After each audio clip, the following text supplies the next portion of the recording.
Donc, tout d'abord, avant de commencer, toujours un petit rappel. Quand on fait du trading, c'est quelque chose de risqué. Il n'y a pas de rendement garanti, hein, parce que j'en ai qui me demandent ça régulièrement. Il faut ne pas utiliser de l'argent dont on a besoin pour vivre tous les jours, hein. Donc, j'ai eu des cas de personnes qui se retrouvent au chômage brutalement, puis d'un seul coup, ils se disent c'est l'opportunité de devenir trader. J'en ai toujours rêvé, je rêve de liberté financière.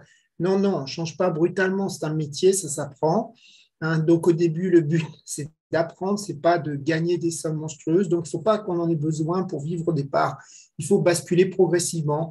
Et progressivement, quand vous prendrez confiance, vous pourrez abandonner votre ancien métier. Mais c'est le mieux, hein. Je veux dire, moi, j'ai des gens qui ont fait ça, hein, qui sont mis à travailler à mi-temps, des anciens élèves qui sont mis, puis qui maintenant, il y en a certains qui ont carrément basculé, hein. Et donc, je vous dis, il faut faire comme ça. Il ne faut pas à tout prix se donner un objectif de temps parce que vous ne pouvez pas deviner à l'avance quel sera votre apprentissage, hein.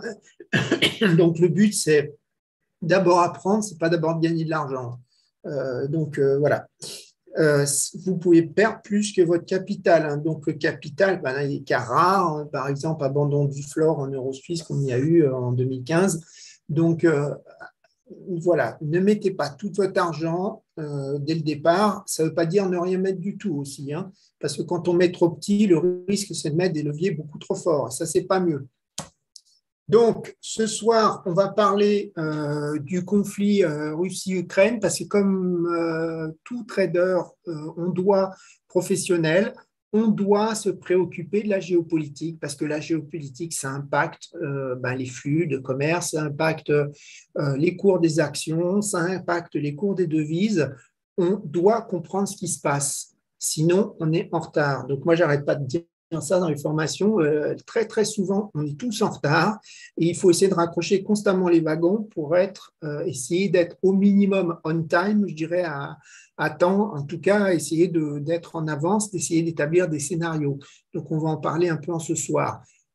Regardez que des graphes, ça ne suffit pas. Il faut comprendre la situation pour essayer d'évaluer est-ce qu'il y a un vrai risque ou au contraire, finalement, est-ce que ce n'est pas une opportunité pour prendre des positions à certains moments, hein. Donc, on va d'abord parler des origines du conflit, puisqu'il faut comprendre le conflit, hein, pourquoi il y a ce conflit, est-ce qu'il peut durer ou est-ce qu'il va être éphémère, hein. Donc, on va voir que l'OTAN, donc l'organisation du traité d'Atlantique Nord, avance vers l'Est, hein. Et donc, ça, c'est un truc qui ne plaît pas donc à la Russie. Donc, on va en parler. On va regarder ce qui s'était passé en Géorgie, en Ossétie du Sud, en Abkhazie en 2008.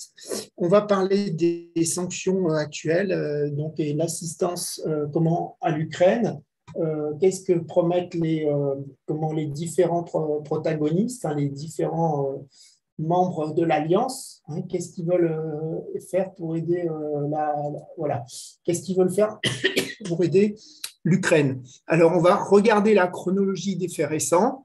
On va surveiller les prix de certains actifs pour essayer de voir s'il y a des opportunités de trade ou si on peut les utiliser comme indicateur, hein, pour savoir dans nos positions actuelles si on a besoin de protéger nos positions actuelles, si on a besoin de clôturer nos positions. Donc, je vous expliquerai aussi le contenu de la formation donc au trading sur le Forex et celle sur la programmation système de trading. Voilà. Donc, on va commencer par alors, l'OTAN avance vers l'Est. C'est pas la première que je voulais. Alors, attends une seconde. Ce qu'on va faire, tu mets une pause, une seconde, parce que je crois que je n'ai pas le bon PowerPoint. Tu mets en pause une seconde, s'il te plaît, Fabien. Alors, en pause, je peux pas C'est moi qui vraiment. vais le faire. Partage en Ouais. pause. C'est le cas, là. Parce que je sens que je n'ai pas la toute dernière version du PowerPoint. Ok. En C'était. attendant, je vais discuter avec nos auditeurs. Donc, comme je vous le disais, si vous le souhaitez, vous pouvez poser vos questions. On prendra un temps de questions-réponses à la fin, selon le temps dont on disposera. Le sondage est donc lancé, comme vous le voyez. N'hésitez pas à y répondre. Bon. Parce que ce n'est pas la première fois que ça me fait ça. Là, je regarde. Ouvrez Voilà. l'écran. Là, je l'ai à nouveau. Oui. Alors, attends. Ouvrir. parce que là, il me demande en lecture seule. Bon, je vais l'ouvrir. Je vais regarder si c'est le bon, parce qu'il m'a fait ça tout à l'heure. Voilà. OK. Voilà, là, j'ai le bon. Hop, hop, hop. Voilà. Alors, je te remets le partage. Voilà, désolé pour le contretemps. C'est bon pour moi. Tu vois le slide des origines du conflit? Ouais, à gauche, on a l'Ukraine avec une ligne. Voilà. Exact. Donc, les origines du conflit, on va en parler.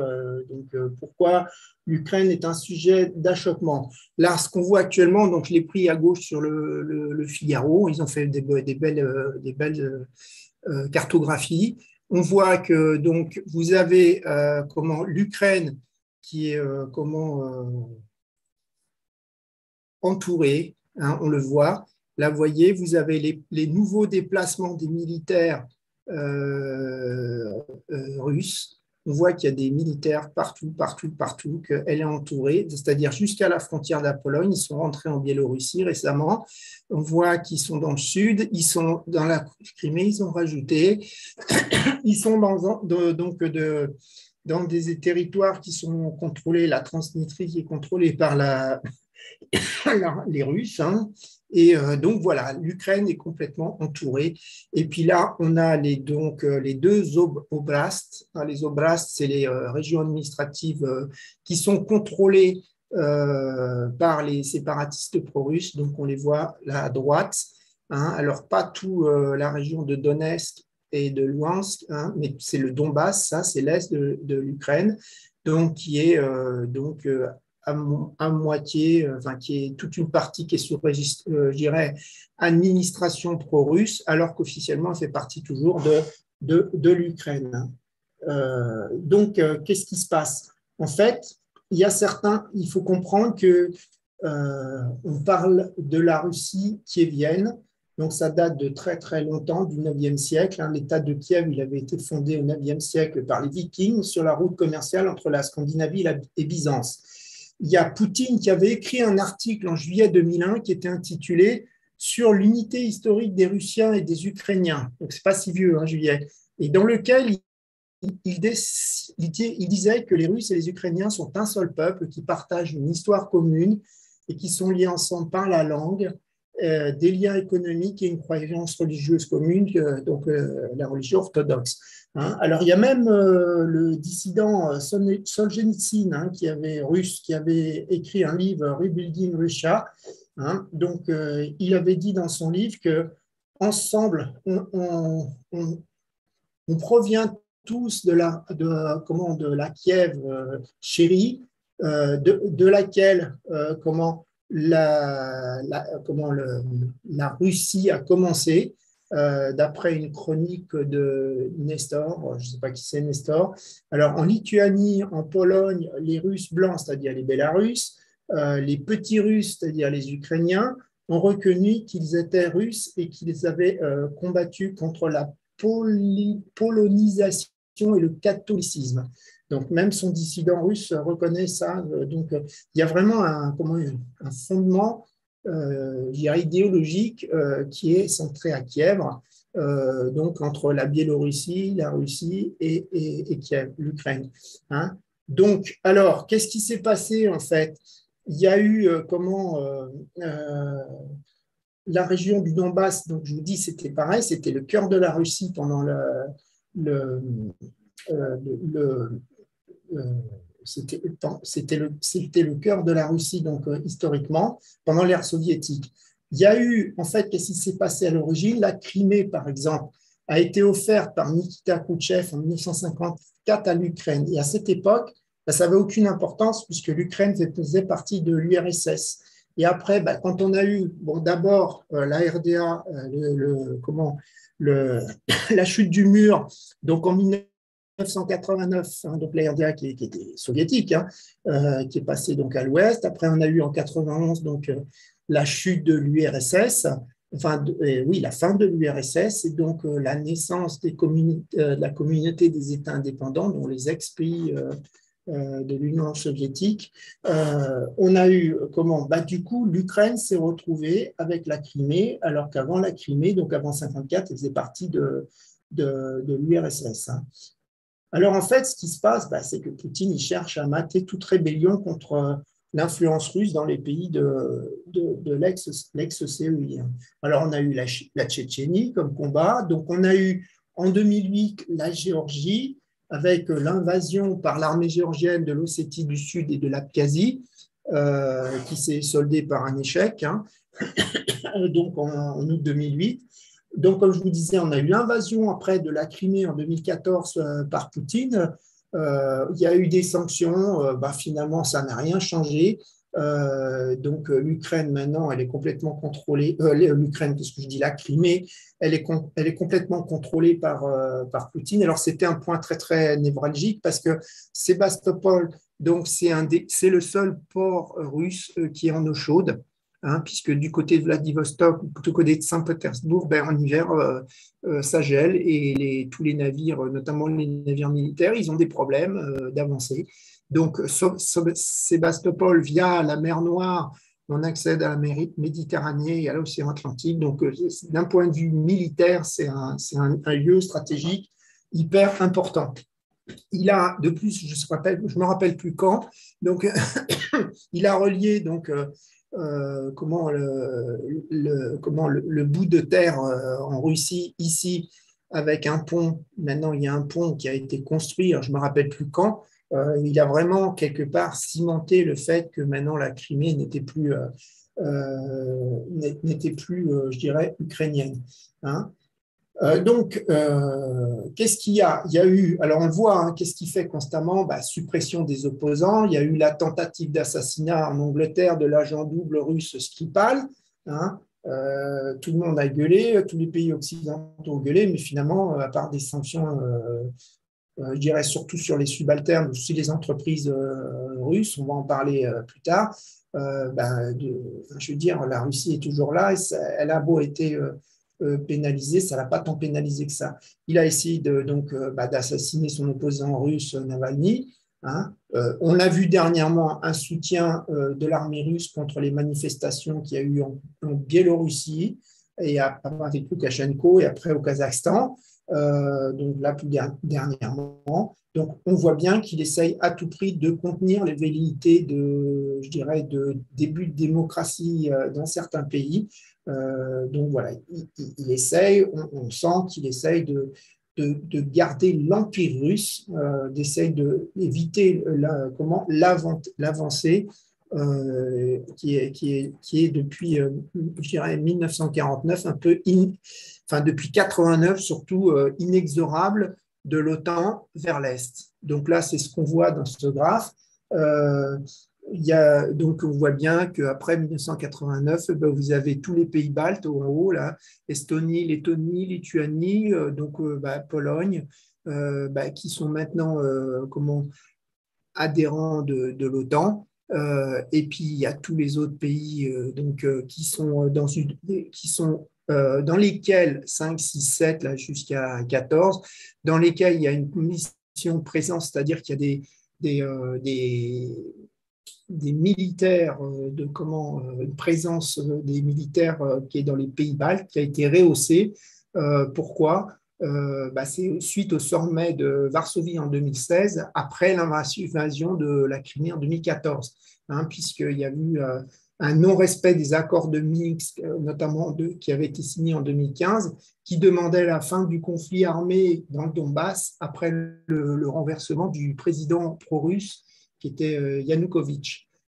Donc, les accords de Minsk n'ont pas été respectés. Du coup, donc, il y a eu une présence renforcée des forces de l'OTAN dans ces pays-là. Donc, ce qui fait que l'OTAN s'implique, ce qui fait que les États-Unis et les pays européens qui font partie de l'OTAN s'impliquent, c'est qu'il y a un article 5 dans le traité de l'OTAN qui stipule que si une nation est envahie ou attaquée, elle recevra une assistance collective pour sa défense. Donc voilà, donc évidemment, on va en parler de Poutine, ce qu'il demande. Hein, voilà. Alors, quand on regarde ce qui s'est passé en 2008, en fait, en 2008, c'est ce que je vous ai dit, c'est qu'il y avait deux régions séparatistes, l'Ossétie du Sud et l'Abkhazie, il y a eu une invasion donc, de l'armée géorgienne donc, en début août 2008 il y a eu une invasion géorgienne début août 2008. Ça n'a pas duré longtemps. Medvedev, qui était alors le président, on sait très bien que Medvedev, c'était une marionnette, il est passé président parce qu'à ce moment-là, le mandat de Poutine, il n'avait pas le droit d'avoir deux mandats russes de président d'affilée. Donc Medvedev était passé président, enfin, le vice-président était passé vice-président, et on a vu qu'après, c'est retourné dans le sens inverse. Hein, c'est Medvedev qui est redevenu vice-président. Donc en fait, Medvedev avait complètement arrêté le conflit. Et donc, l'Ossétie du Sud et l'Abkhazie sont restés sous contrôle russe, quoi. Hein, donc, voilà. Alors, ce que je vous montre à droite, c'est quoi? Eh ben, c'est le basket contre rouble.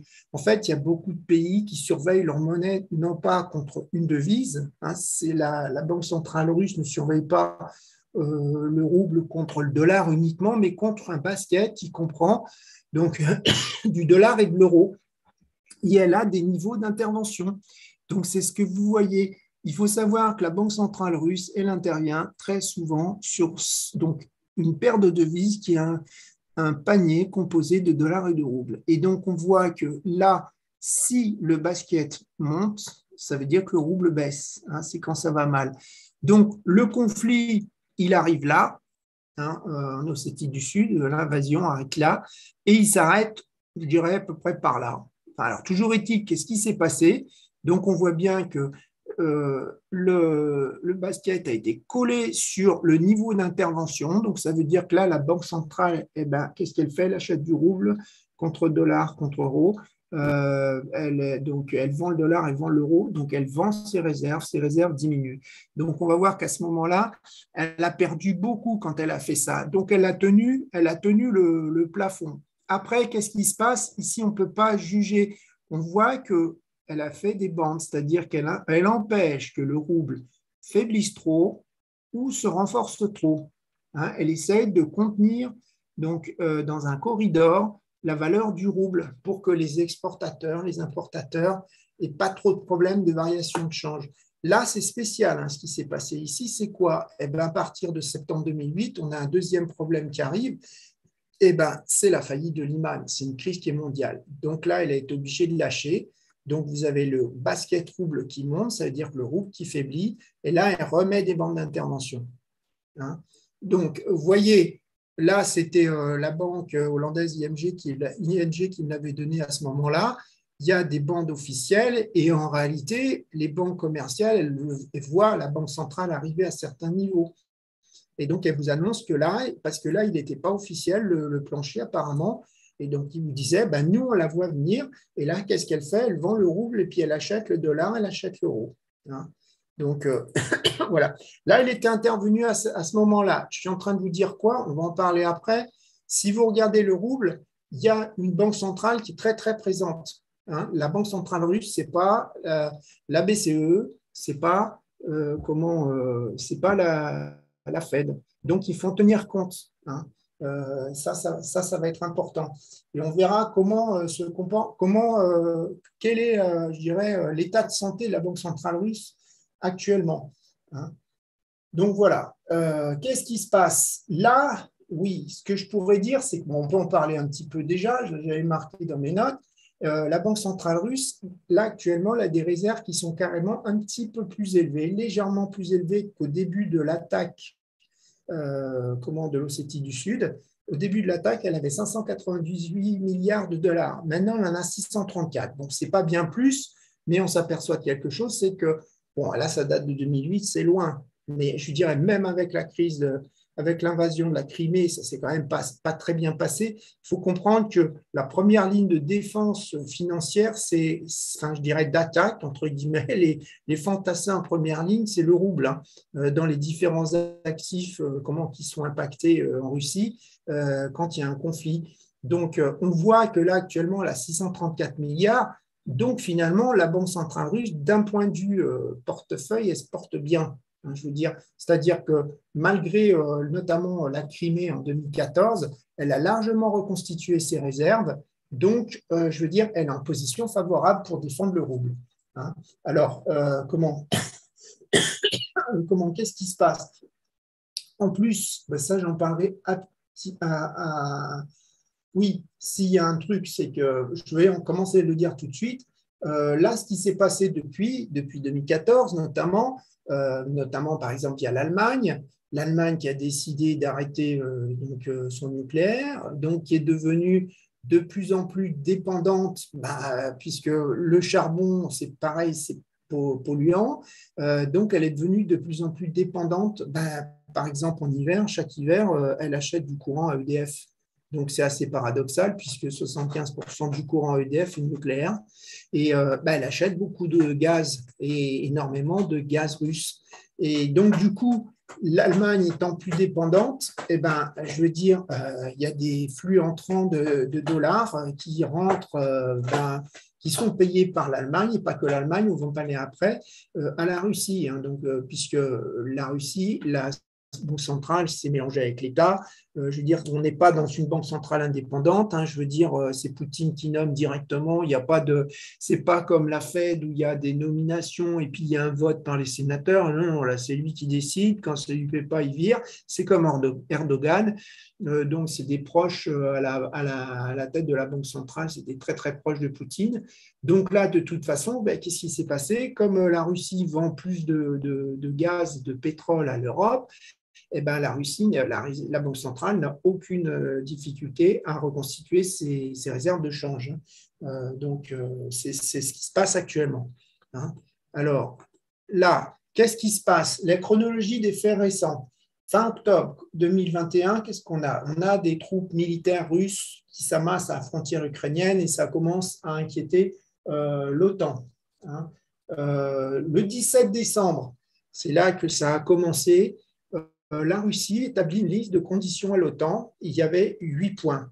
Alors, notamment, il y a 4 points qui étaient hyper importants. Hein. Il y avait, la Russie demande, puisque c'est toujours le cas, un engagement écrit de la part de l'OTAN qui comprend l'interdiction de tout élargissement de l'OTAN à d'autres pays de l'ancien bloc soviétique. Donc, ça veut dire interdiction que l'Ukraine adhère à l'OTAN. Le retrait des forces armées de l'OTAN dans les pays ex-soviétiques qui sont devenus membres depuis 1997. Ce que je vous ai dit tout à l'heure, hein, il y a eu les forces armées qui sont depuis 2016, qui sont donc stationnées en Pologne, en Estonie, Lettonie, Lituanie. Voilà. L'interdiction de toute coopération militaire avec les pays de l'ex-URSS non membres de l'OTAN.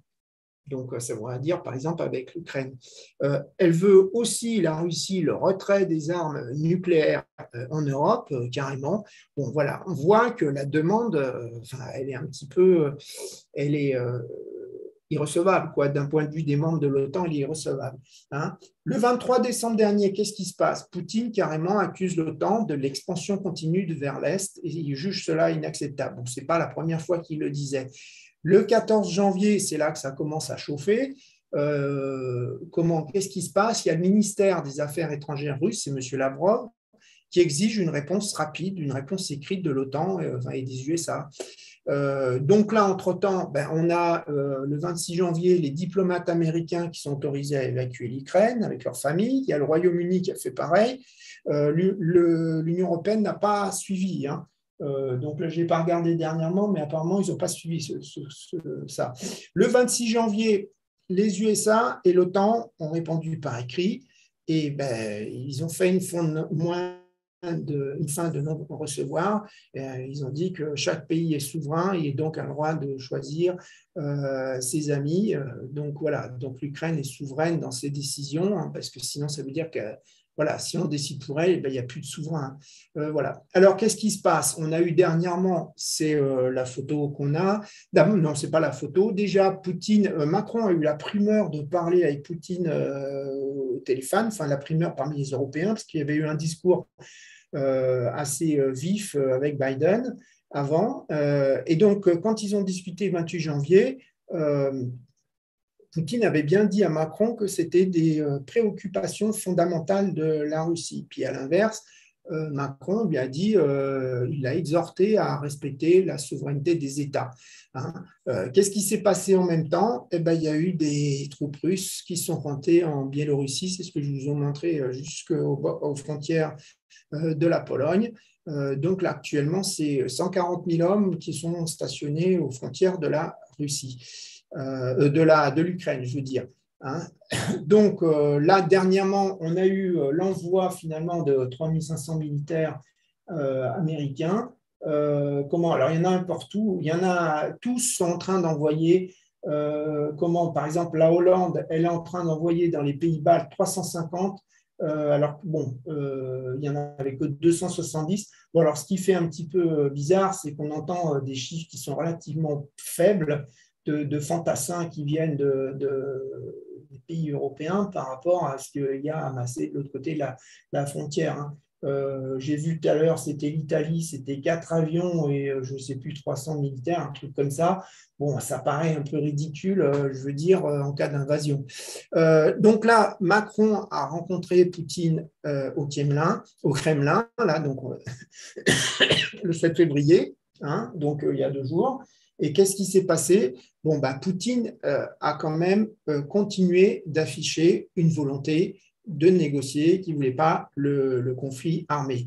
Alors, il faut savoir qu'il est coutumier du fait, hein, Poutine, c'est-à-dire de mener des stratégies ambiguës, hein, avec d'un côté 100 000 soldats qui sont, enfin 140 000 maintenant qui sont amassés à la frontière est de l'Ukraine, et dire qu'il ne veut pas envahir l'Ukraine. Bon, c'est quand même un petit peu paradoxal. Hein. Alors, ils ont prétexté qu'il y avait des entraînements militaires entre la Biélorussie et la Russie, etc. Bon, toujours est-il qu'il y a plein de vidéos qui circulent sur les réseaux sociaux avec des transports de soldats donc sur les convois de voies ferrées, sur les routes, enfin je veux dire de tanks, etc. Il y a des photos satellites de partout qui montrent qu'il y a une augmentation dans toutes les bases militaires proches de l'Ukraine, les bases militaires russes de soldats. Voilà. Alors dernièrement, il y a Josep Borrell. Josep Borrell, c'est un Espagnol qui est le haut représentant de l'Union européenne pour les affaires étrangères et la politique de sécurité. Il était en discours avec Blinken, hein, qui est le secrétaire américain à la Défense. Qu'est-ce qu'il a dit, Josep Borrell? Il a dit les militaires russes amassés à la frontière ne sont pas là pour prendre le thé. Hein. Après, il a quand même rassuré en disant qu'il y avait toujours une possibilité de discussion. Bon, voilà, on en est là. Il y a un conflit, il y a un achoppement. Les deux ne sont pas d'accord et on sent bien que la possibilité d'être d'accord à court terme, elle est très, très faible. Voilà. Alors, si on regarde les sanctions, hein, alors les sanctions, tout de suite, on a parlé. Alors, en haut, ce que je vous ai mis, c'est SWIFT. Alors, qu'est-ce que c'est SWIFT? SWIFT, c'est un système, alors moi je connais bien, hein, dans toutes les banques vous avez ça, c'est des messages, ils ont des noms, MT100, MT200, MT199, etc. C'est des messages standardisés de transfert. Là, j'ai mis un MT199, hein, donc là c'était quelqu'un, monsieur Massoud Jawarafi, fils de Yadoula, hein, qui était en train d'envoyer de sa banque à Francfort, donc à la Volksbank, donc une autre banque allemande, à M. Jean-Marie Ackermann, 84 millions d'euros. Quand vous faites du Forex, ça se termine par des SWIFT. Hein, je veux dire, quand on fait des Forex au niveau international, c'est des virements bancaires. Donc là, ça, c'est un virement bancaire. Moi, je voyais bien, quand j'étais dans la banque, j'allais régulièrement au back-office et ce qui fait foi officiellement, c'est le SWIFT. Hein. C'est la parole qui est enregistrée, mais c'est aussi le SWIFT. Hein. Voilà, le SWIFT, c'est le système international donc de tout, des paiements des actions internationales, des paiements des fournisseurs, je vous dis du Forex, des paiements d'obligations. Un Européen qui achète une obligation américaine, ça passe par là. Il y a plus de 11 000 institutions dans le monde qui sont connectées. Ça a été adopté dans plus de 200 pays. Alors tout de suite, il y a Biden qui a attaqué, qui a menacé Poutine, de punir Poutine personnellement. Et il a aussi dit on va bannir la Russie du système de paiement international SWIFT. Alors bon, s'il faisait ça, tout de suite, il y a eu Madame Baerbock, qui est la ministre de la Défense allemande, qui a tout de suite dit qu'elle doutait de l'efficacité de cette mesure. Pourquoi? Parce que là, je vous l'ai mis en dessous. Il y a évidemment la Russie, elle a une sainte horreur d'être dépendante sur ses transactions financières de l'Amérique. Hein. Là, je l'ai pris sur la Banque centrale de Russie, hein, ça je l'ai pris sur son site. Donc, elle a créé un système de messages financiers qui est équivalent, c'est l'analogue, ils le disent carrément, hein, vous voyez, Swift analogue. Elle a créé donc un analogue de Swift et il y a déjà 1200 contreparties. Donc, c'est pour ça que l'Allemagne se dit que la Russie, avec ses clients principaux, elle a déjà testé son système FMS. Et donc, elle pourrait se passer, je dirais, partiellement, à hauteur de combien, ça, j'en sais rien, mais elle pourrait se passer partiellement de SWIFT. Donc, voilà, c'est pour ça que l'Allemagne doute de cette efficacité de bannir des transactions financières la Russie. Hein. Comment? Alors, on va parler maintenant de la dépendance au gaz russe. Hein. Donc, la dépendance au gaz russe de l'Europe, c'est combien? Pour la Finlande, c'est 94%. Bon, les chiffres varient plus ou moins quand on voit ceux qui nous donnent les chiffres. L'Allemagne, c'est 49%, puisque, comme je vous ai dit, comme elle a décidé d'arrêter ses centrales nucléaires, elle est beaucoup plus dépendante de l'étranger. L'Italie, c'est 46%, la Pologne, c'est 40%. Donc, la moyenne en Europe, c'est 32%. Et quand on regarde en France, on voit des chiffres entre 17 et 24%. Donc, le premier fournisseur de la France, hein, c'est d'après GRT Gaz, qui est le plus gros fournisseur. GRT Gaz, c'est le réseau de transport de l'ex-GDF, avec uniquement le réseau de transport. La Norvège, c'est le premier fournisseur. Il y a aussi l'Algérie, hein, qui est un très, très gros fournisseur de gaz pour la France. Donc, le patron de GRT Gaz, il a annoncé récemment que la France pouvait compter sur d'abondantes capacités d'importation de gaz liquéfié pour compenser la chute de l'approvisionnement en gaz de Russie. Donc, l'importation de gaz liquéfié, je ne sais pas, pour moi, ça veut dire sûrement par méthanier.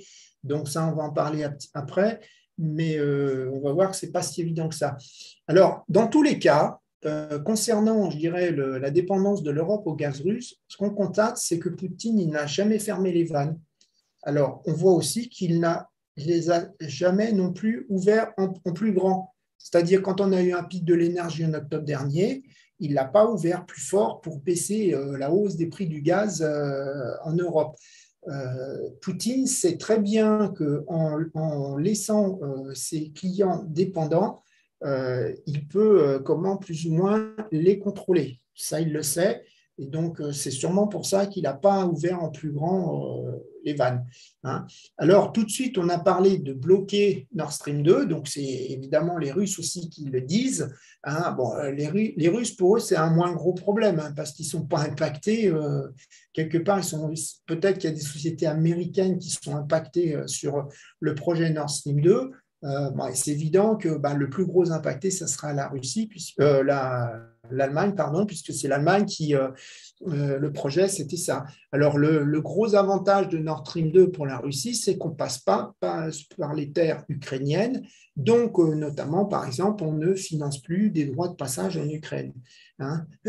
Alors, comment voilà, parce qu'en Europe, hein, donc on a la dépendance, je vous l'ai dit, c'était un tiers, hein, du gaz russe sur l'énergie.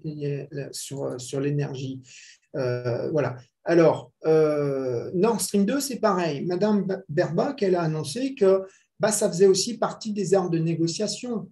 Pourquoi? Parce que c'est un revenu pour la Russie. Hein. On le verra tout à l'heure sur le pétrole. Le pétrole et les condensats, ça représente les exportations de la Russie, c'est 50% vers l'Europe. Donc, il est évident que s'il y avait un blocage de Nord Stream 2, je dirais non pas un blocage de Nord Stream 2, je parle d'un blocage, une fermeture des vannes par la Russie de gaz, il y aurait aussi une fermeture du pétrole. Sauf qu'en réalité, Poutine il serait aussi en train de scier la branche sur laquelle il est assis, puisque l'argent européens, ils en ont quand même aussi besoin. Hein. Alors les Américains, c'est pas pareil, on se retrouve avec des menaces de sanctions extraterritoriales, hein, donc ça veut dire qu'il y aurait toutes les entreprises internationales qui participent au projet qui seraient impactées, exactement comme la sanction qu'a eu la BNP dans le passé avec d'avoir violé un embargo américain sur un pays, je crois que c'était le Soudan, je ne me rappelle plus, il y avait plusieurs pays.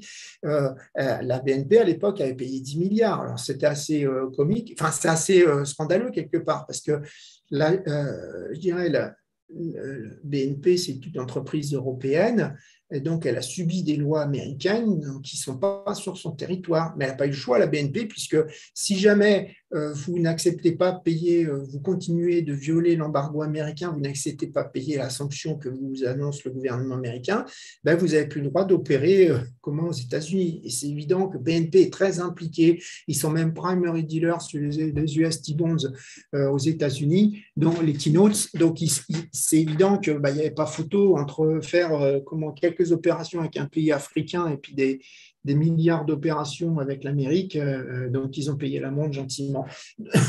Donc là, c'est ce qui risque d'arriver si jamais l'Amérique décide de menacer de sanctions extraterritoriales. Hein. Alors, ils sont en train, le Congrès, d'essayer de voter des sanctions, soit des sanctions automatiques en cas d'invasion, des sanctions préventives, etc. Bon, pour l'instant, ils sont partagés. Parmi les différents représentants du Congrès, enfin sénateurs et représentants. Hein. Alors, ils pensent aussi, par exemple, bloquer l'accès à la technologie américaine.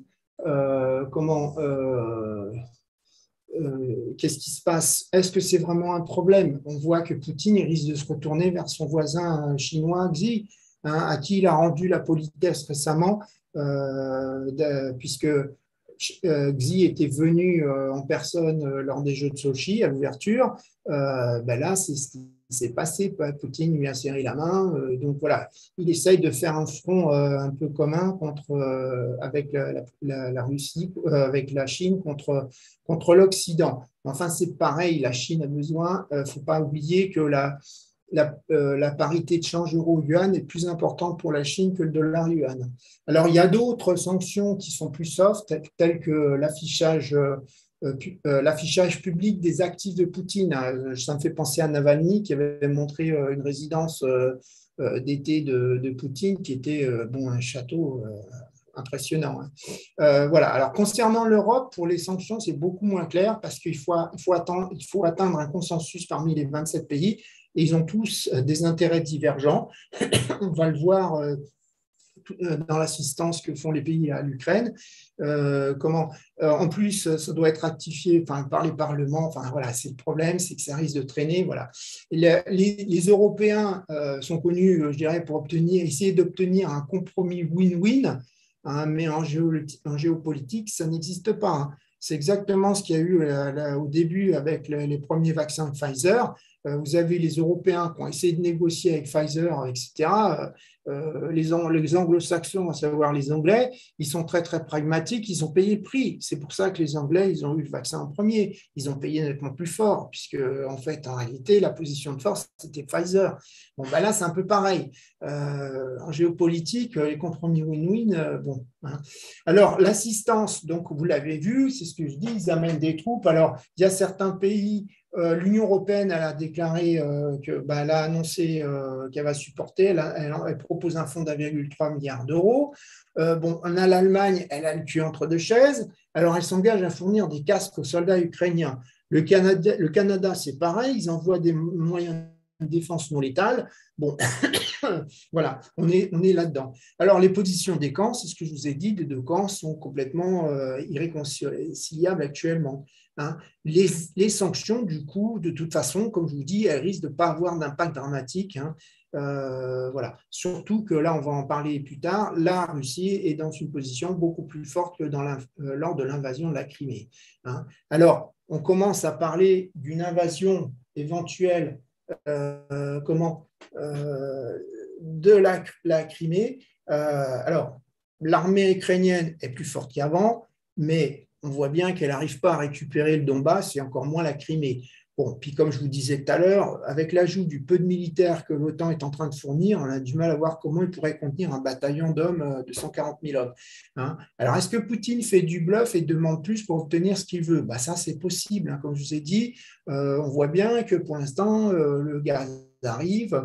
Voilà, il est possible qu'en réalité, ce qui pourrait arriver, c'est que c'est l'Ukraine qui abandonne son désir d'accession à l'OTAN, tout simplement. Je veux dire, ça pourrait être ça. Alors, on va voir qu'il y aura encore autre chose qui peut arriver. Alors, comment? Est-ce qu'il pourrait être Poutine piégé à son propre jeu? Ben oui, quand même. Pourquoi? Parce qu'en 2014, quand il a donc violé tous les traités internationaux et envahi la Crimée, hein, je dirais à la barbe et au nez, comme on dit, des Occidentaux et des Américains, ben la différence, c'est qu'en 2014, c'était Obama. Et avec Obama qui est à la tête des USA, Poutine avait bien compris qu'il pouvait franchir la ligne rouge et envahir la Crimée. Là, c'est Biden. C'est plus la même chose. Biden, donc, qui a été sénateur pendant plus de 40 ans, un truc comme ça, et ben, qu'est-ce qui s'est passé? Il a été visité en personne, Poutine, il y a très longtemps. Et alors, je ne me rappelle plus les termes, j'avais vu le discours à l'époque. Il lui a dit au Kremlin, les yeux dans les yeux, qu'il ne lui faisait pas confiance, que c'était quelqu'un, je dirais, cynique. Enfin, voilà. Donc, Biden déteste Poutine.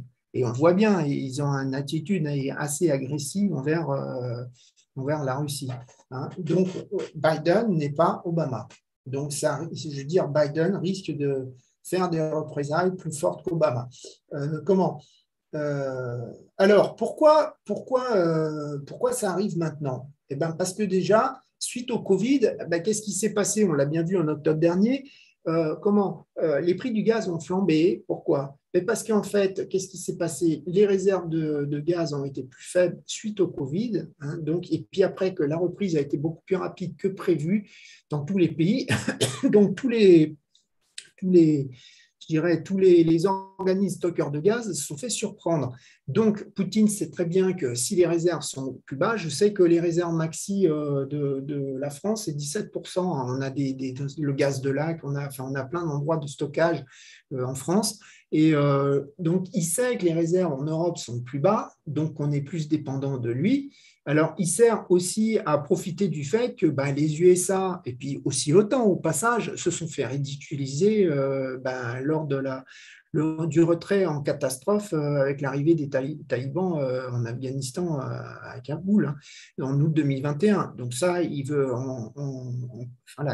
capitaliser là-dessus. Comment? Alors, il y en a qui disent que Poutine va attendre la fin des JO pour intervenir. Alors, pourquoi il interviendrait si tôt? Parce qu'il y a un phénomène qui s'appelle, de mémoire, c'est la Raskoutia, c'est-à-dire qu'avec l'arrivée du printemps, la neige fond, il y a de la fange, il y a de la boue. Donc, ça veut dire que les troupes, si elles envahissent, elles vont être ralenties, gênées par cette boue. Alors, bon, on n'est pas non plus, on n'est plus dans les guerres napoléoniennes non plus. Mais donc, il y en a qui se disent, voilà, plus la température augmente, c'est soit il intervient tout de suite, soit carrément il attend que l'été, je veux dire. Donc voilà. Alors, en fait, il y a d'autres courants de pensée qui sont en train de se dire, et s'il essayait de renverser le gouvernement ukrainien? Ça, c'est pas impossible, puisque une des stratégies, mais on l'a vu plein de fois, on l'a vu avec l'élection en 2016 du président américain, avec l'ingérence de la Russie. Donc dans les réseaux sociaux. Hein, donc, ils avaient mandaté, j'ai vu les extraits qui ont été rendus publics, du FBI, les extraits, en fait, ils avaient des équipes en Russie qui parlaient bien l'américain, qui étaient actifs sur les réseaux sociaux style Facebook, sur tous les groupes qui étaient soit pro-Trump, soit Hillary Clinton. Et qu'est-ce qu'ils disaient? Carrément, ils disaient, voilà, on va faire une manifestation. Donc, le Russe, en réalité, sous un pseudo déguisé, faisait croire qu'il était américain.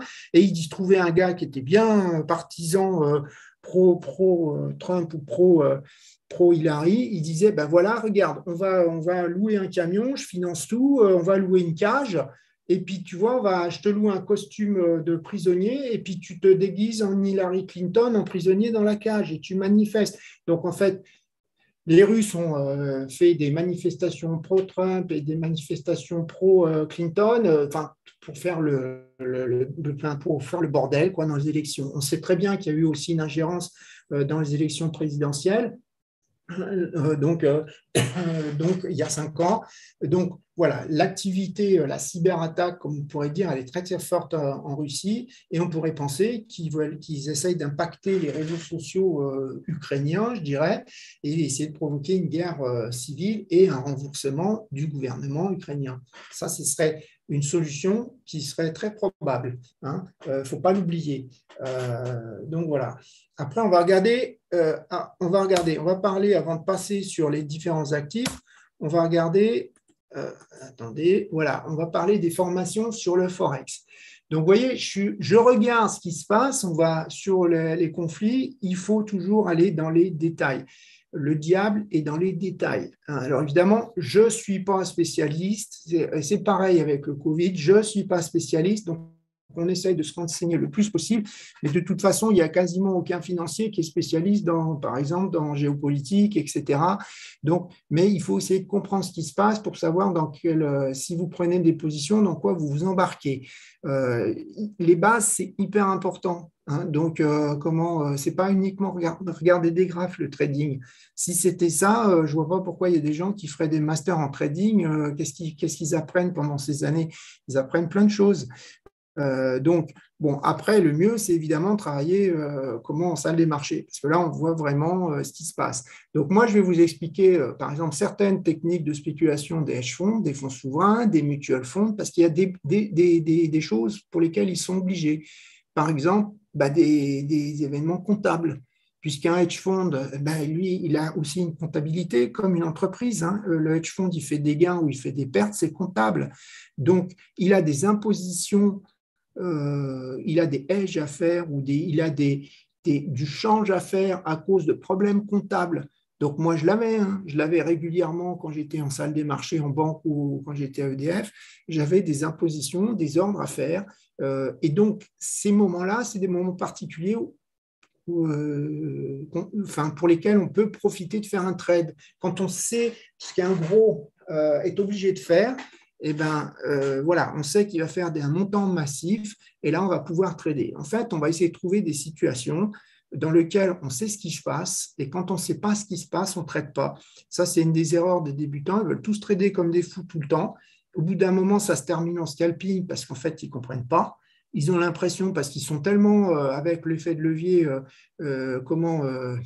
ils ont le greed, quoi, tellement l'appétit de vouloir gagner de l'argent, qu'ils se disent, allez, je vais sortir, je vais rentrer. Alors, du coup, ils font des petits allers-retours et puis ils ne comprennent pas vraiment ce qui se passe. Ils font du scalping alors qu'il va y avoir un discours d'un membre de la Fed, par exemple, qui va faire bouger fortement, etc. Le principe du trading, c'est avant de trader, moi je l'ai fait comme erreur, c'est d'abord de se renseigner.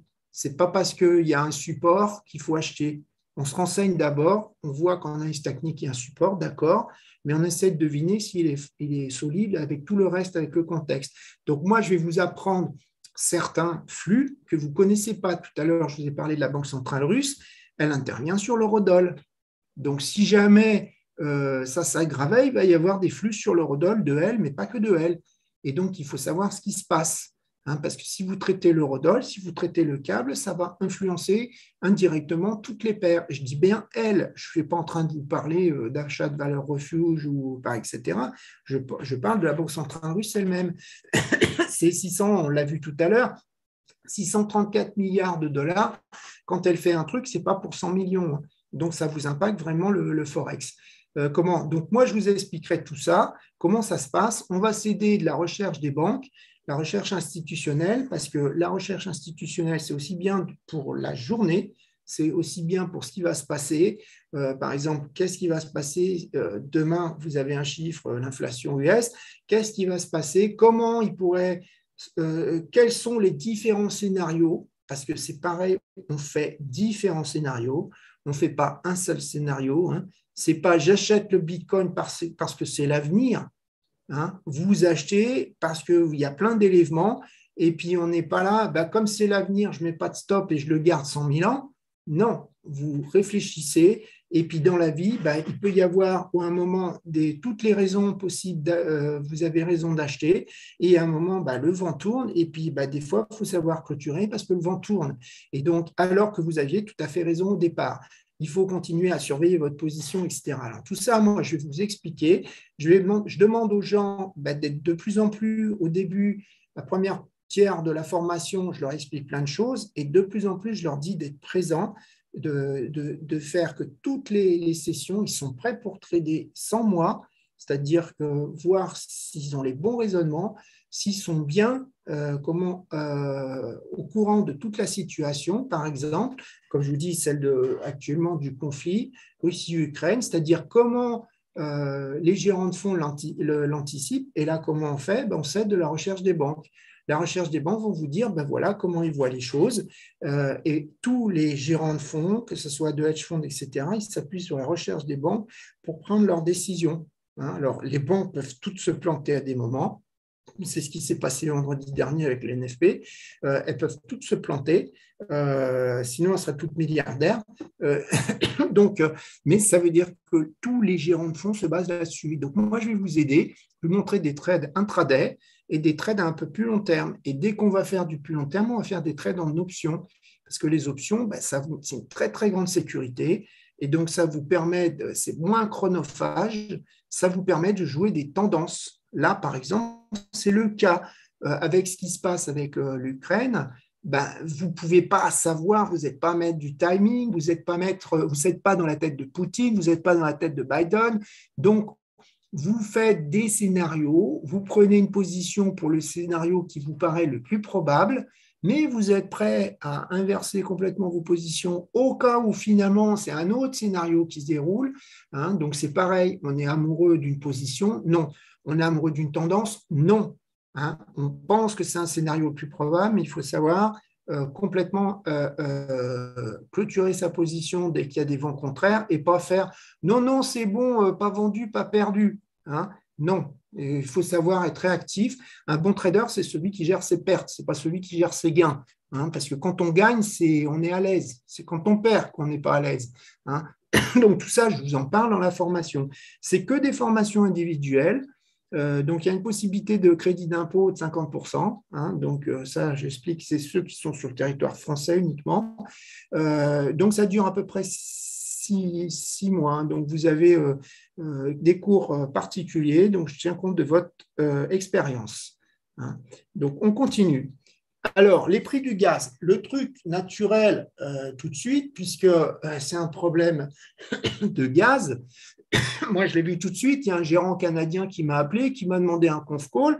Il m'a dit comment je peux jouer le conflit de la Russie. Alors, moi, je lui ai dit attention, tu n'es pas trader gaz, tu ne connais pas les particularités du gaz. C'est un actif qui est très, très, très violent. Je veux dire, les prix du gaz, les prix de l'électricité, c'est encore plus violent que tout ce que vous connaissez. Pourquoi ? Notamment, le gaz, ça stocke très peu, c'est ce que je vous ai dit pour la France, pour certains pays, et l'électricité, c'est pareil, ça se stocke très peu. Et ce stock de l'électricité, c'est quoi ? C'est les citernes de fuel à côté des centrales ou c'est les barrages. Sauf que les barrages, quand il a plu un orage pas possible, ils débordent. Donc, on est obligé de larguer l'eau, même sans produire du courant. Hein, parce que voilà, ça déborde. Parce que pour dire du courant alors qu'il n'y a pas de consommateur, ça ne marche pas. Parce qu'il n'y a pas, on ne peut pas stocker, très peu stocker, il n'y a pas des grosses batteries qu'on charge, hein, ce n'est pas comme la voiture. Donc, quand on fait des mégawattheures. Donc, les prix sont très, très violents. Donc, moi, je ne vous conseille pas de trader le gaz. Et ça, on va en parler un peu plus. Hein. Alors, en plus, ce qui se passe, il ne faut pas oublier qu'il y a des contrats très, très long terme. Donc là, les prix qui explosent, c'est des prix court terme, puisque tout ce qui est gaz, c'est des contrats à 10 ans, à 20 ans, 30 ans, ce n'est pas des contrats court terme. Hein. Parce que le but, c'est d'être livré, ce n'est pas de spéculer sur le gaz. Enfin, je ne dis pas qu'il n'y a pas des courtiers qui spéculent entre-temps entre deux distributeurs, un producteur et un distributeur, mais il ne faut pas oublier que c'est une matière première. C'est pareil, là je vous l'explique dans les formations. Par exemple, il y a des gros, ce n'est pas des spéculateurs. Donc, si vous avez un support, ils vont vendre sur un support parce que leur préoccupation, ce n'est pas de l'analyse technique. Donc, ça, il faut le comprendre. Dans les marchés financiers, il y a des gens qui ont des intérêts qui ne sont pas du tout les vôtres, comme les vôtres. Donc, du coup, vous ne comprenez pas des fois pourquoi il y a un support qui est enfoncé, mais parce qu'il y a quelqu'un qui a un autre intérêt qui n'est pas du tout ça. Je veux dire, voilà. Comment le jour où vous avez décidé d'aller aux États-Unis, ça fait 10 ans que vous allez voir votre grand-père, votre oncle Sam d'Amérique. Le jour où ça arrive, l'eurodoll est au plus bas, il faut que vous vendiez l'euro pour acheter le dollar parce que là-bas, on paye tout en dollars. Vous êtes en train de vous faire du change, l'eurodoll au plus bas historique.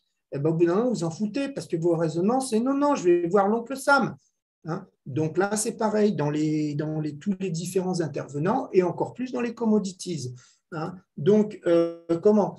Alors, qu'est-ce qu'il y a? Alors, je vous l'ai dit un peu tout à l'heure, l'arrêt complet de livraison de gaz de la Russie, ça paraît très, très peu probable, puisqu'en fait, comme je vous l'ai dit, Poutine, il se tuerait une source de revenus qui est énorme. Donc, ça paraît peu probable.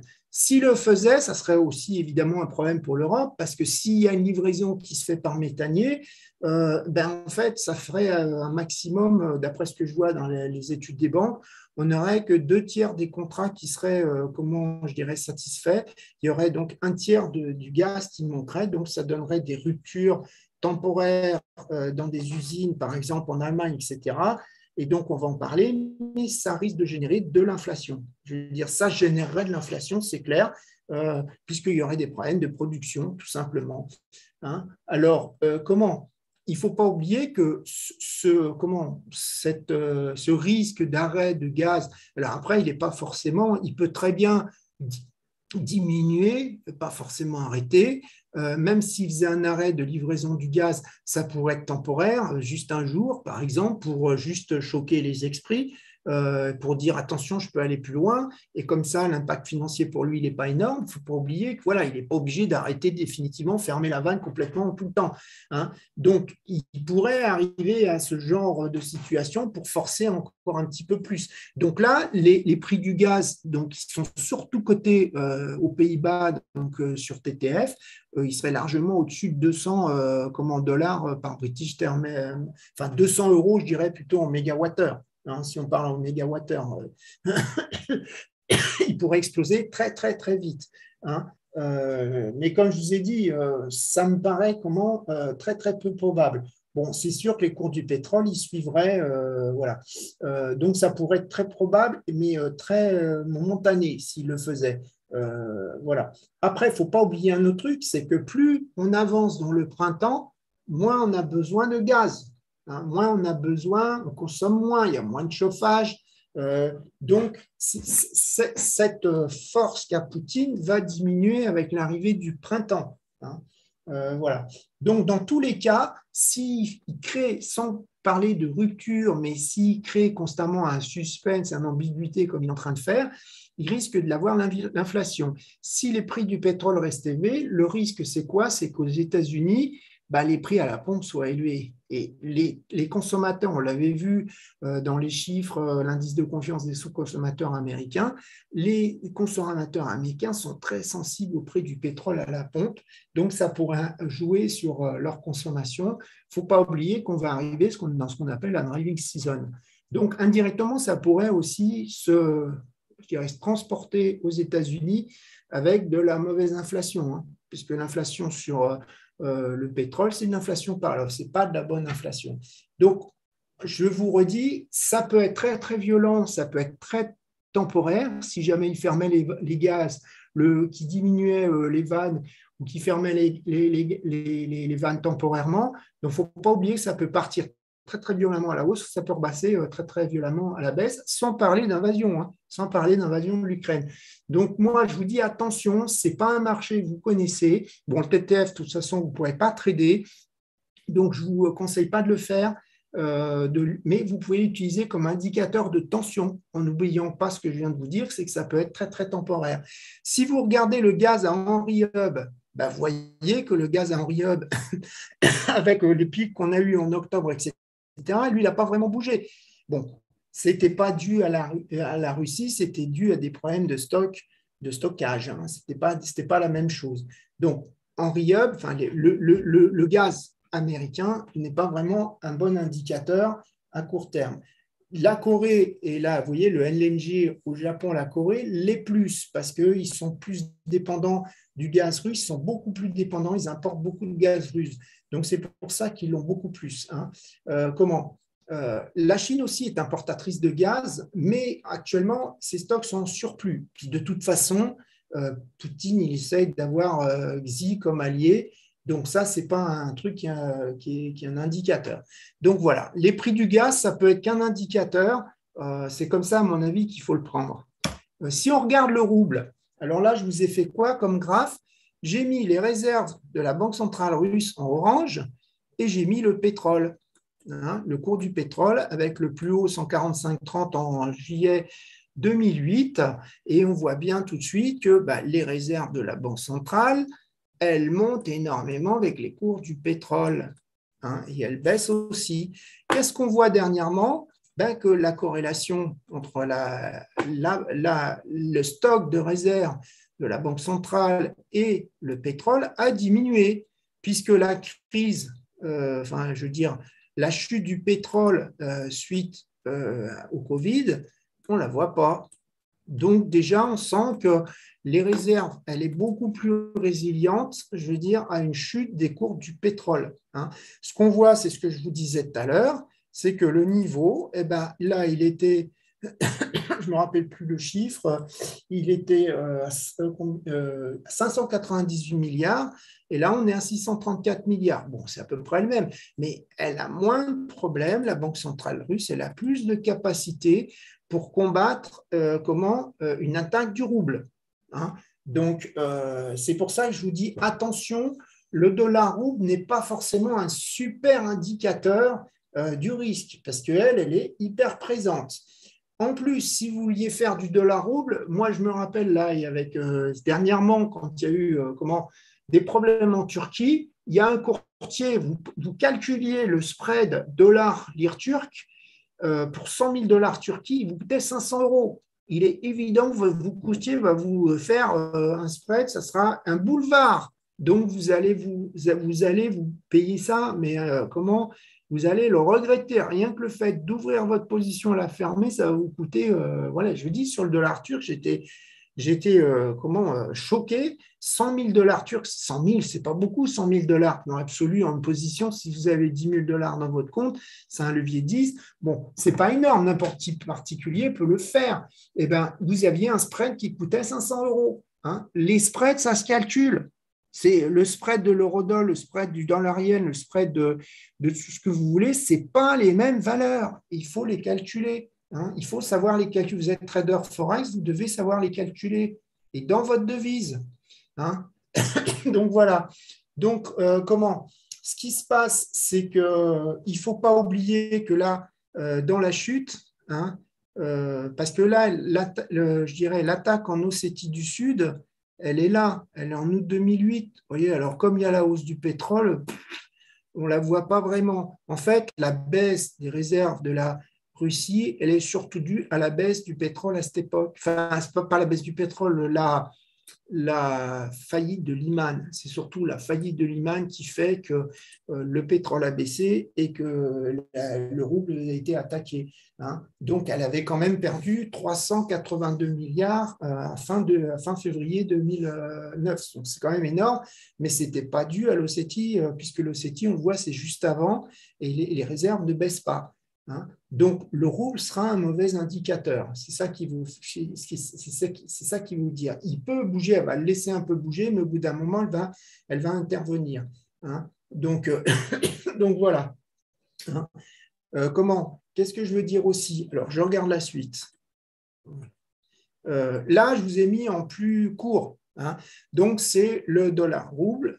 Non, c'est le basket rouble que je vous ai mis, ce n'est pas le dollar rouble, parce que c'est vraiment ce qu'elle suit. Hein. Vous voyez qu'elle est là. L'eurodoll, il n'y a pas des cours comme ça. Hein.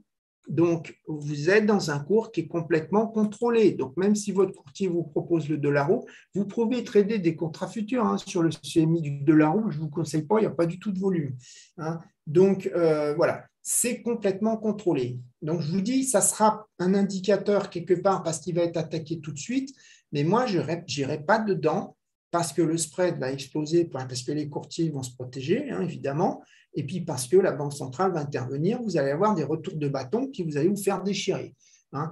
Comment qu'est-ce qui se passe? Je suis en train de regarder.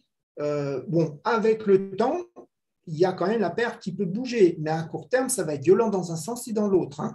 Parce que violent, tu as des chevaux qui vont l'attaquer, et la Banque centrale russe, puis elle va arriver dans l'autre sens, et le mouvement il va être complètement inversé. Il ne faut pas oublier qu'elle est beaucoup plus grosse que pas mal de hedge funds réunis. Hein.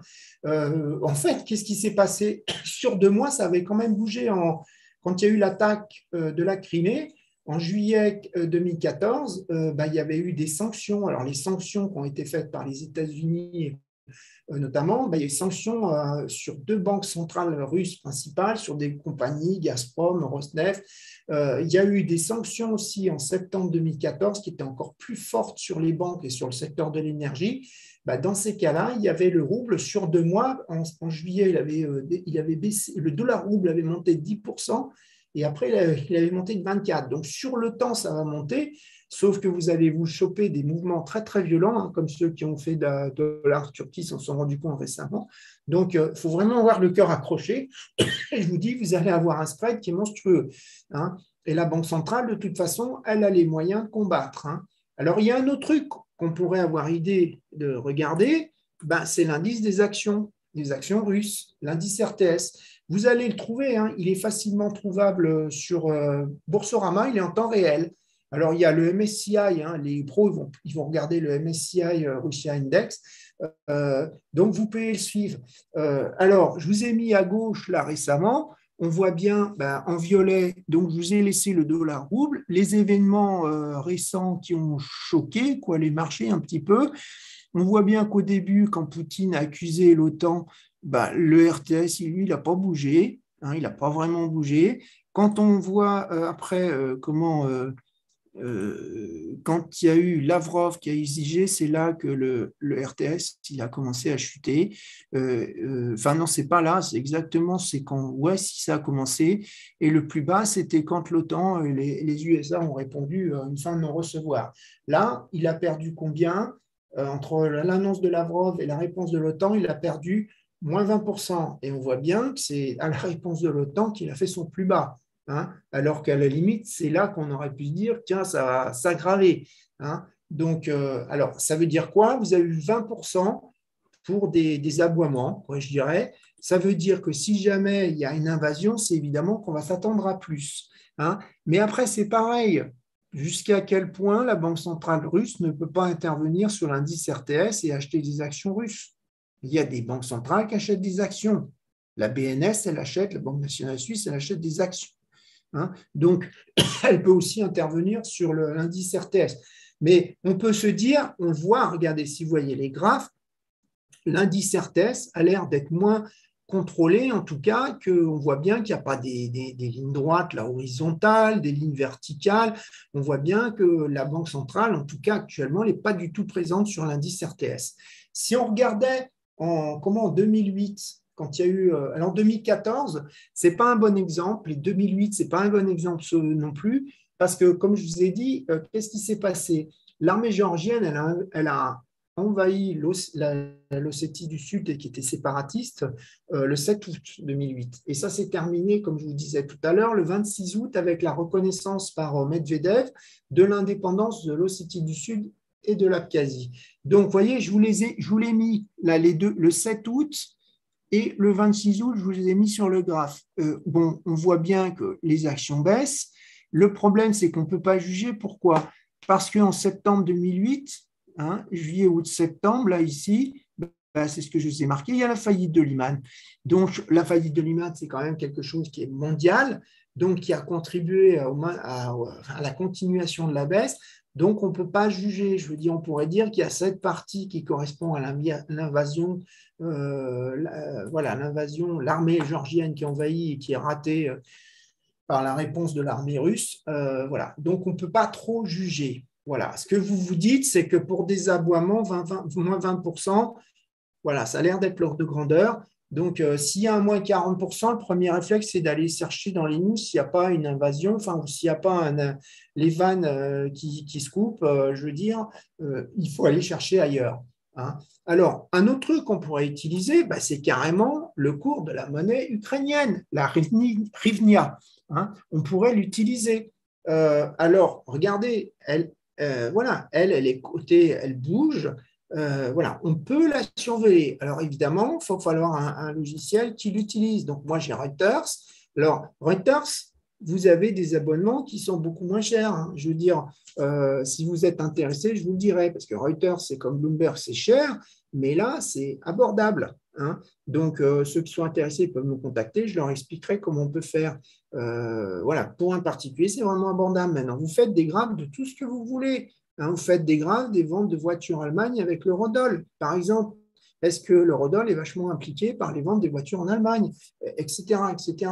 Donc, vous êtes libre. C'est mieux que TradingView. Hein. Vous faites 1000 fois de choses. Et surtout, là, c'est ce que je fais moi en temps réel.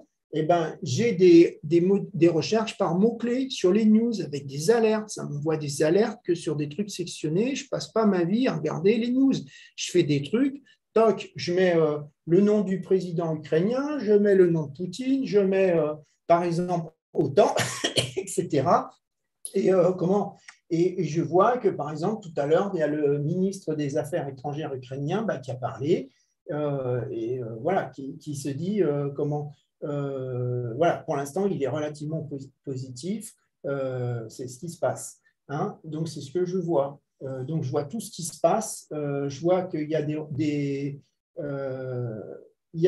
troupes anglaises qui vont voler. Non, c'est pas des troupes anglaises, n'importe quoi. C'est un représentant anglais qui va à Moscou aujourd'hui, au Kremlin, pour demander des escalades. Hein. Donc, voilà.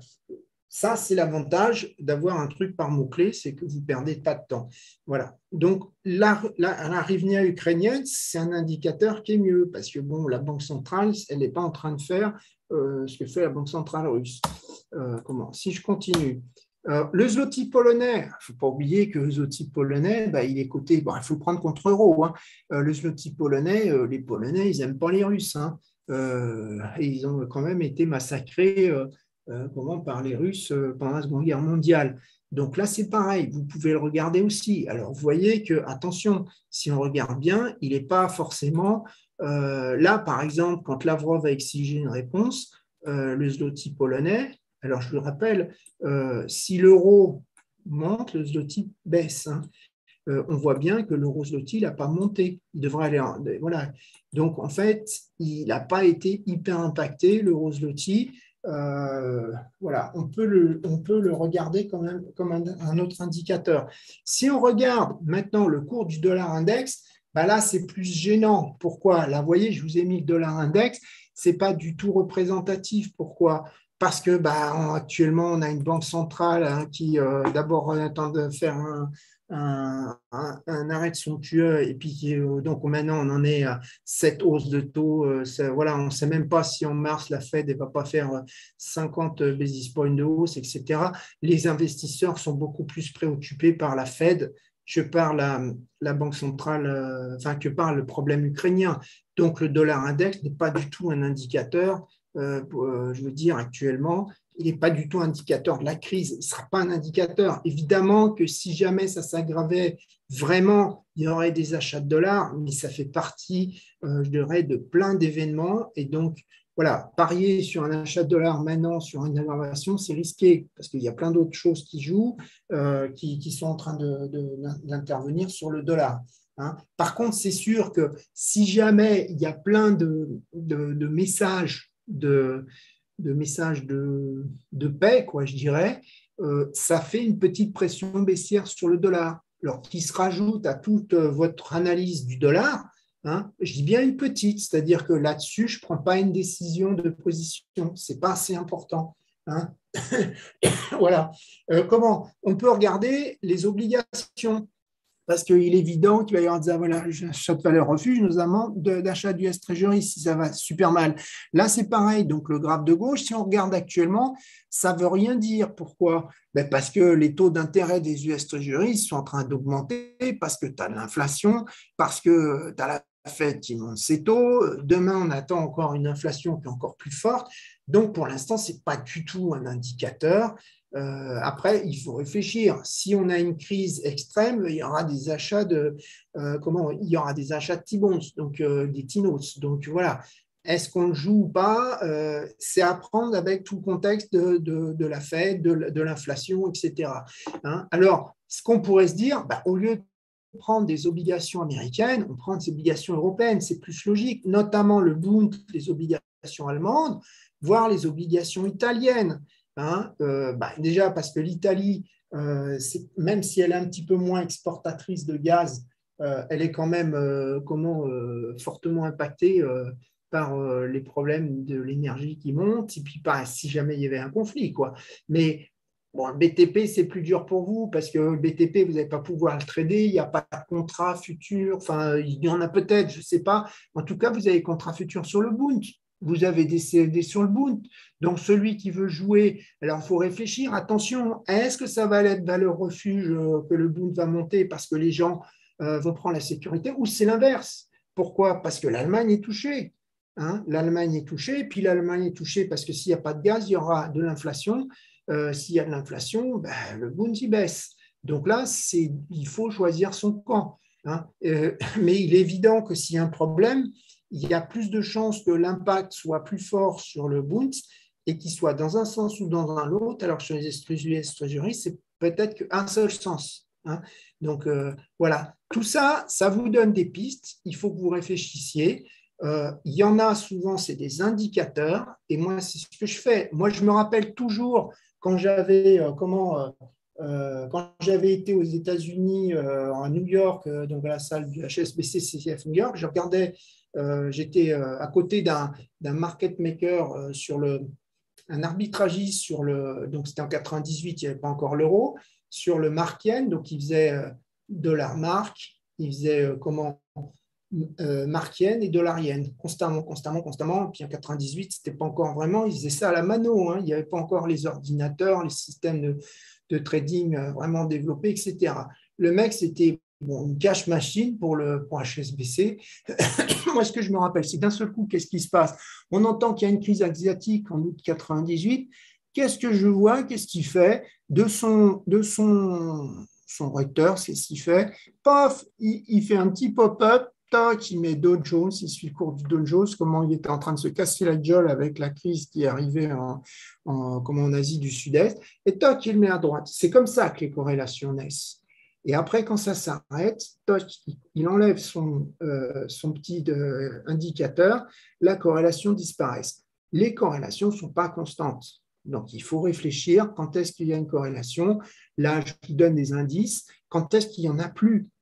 Hein, dans quel sens ça peut aller? Vous regardez le passé qui vous donne des indices. Mais rien n'est pas, il n'y a pas une corrélation miracle qu'on suit tout le temps. Hein, il ne faut pas rêver. Hein. Les corrélations, ça bouge constamment. C'est comme ça qu'on fait. Donc voilà, je vous ai donné quelques pistes. Bon, après, on peut réfléchir. Pour résumer, qu'est-ce que je vous disais? On pourrait avoir plus de chances d'avoir un conflit larvé qui va générer de l'inflation. Hein, puisque, comme je vous disais, les deux camps n'ont pas intérêt à un conflit dans la réalité. On voit que Zelensky, il essaye à tout prix de calmer les velléités américaines. Zelensky, je ne pense pas que ce soit quelqu'un qui soit vraiment à la hauteur, on l'avait vu. Quand il y avait les ingérences de la Russie pour tromper les élections, enfin pour modifier les élections américaines. Je vous rappelle que Zelensky, il avait été tout content d'être accepté, de pouvoir aller parler à la Maison-Blanche devant Donald Trump. Enfin bon, il était en train d'accepter tout, notamment de réouvrir une enquête sur le fils de Biden, donc Hunter Biden. Bon, on sent que là-dedans, ce n'est pas lui qui a vraiment du cran, il peut se faire manipuler dans tous les sens. Voilà. Donc, le conflit larvé, c'est assez probable. L'invasion, j'y crois moyennement quand même. Mais comme je vous disais, je vous conseille de ne pas trader des actifs que vous ne connaissez pas, tels que le gaz, le rouble, le RTS, le indice RTS, mais de vous en servir comme indicateur. Hein. Voilà. Donc, si vous ne croyez pas au scénario de l'invasion, tout moment de tension, ça va être un point d'entrée pour vous. Hein, sur le dollar, les US Treasuries, le bond, par exemple, c'est un point d'entrée.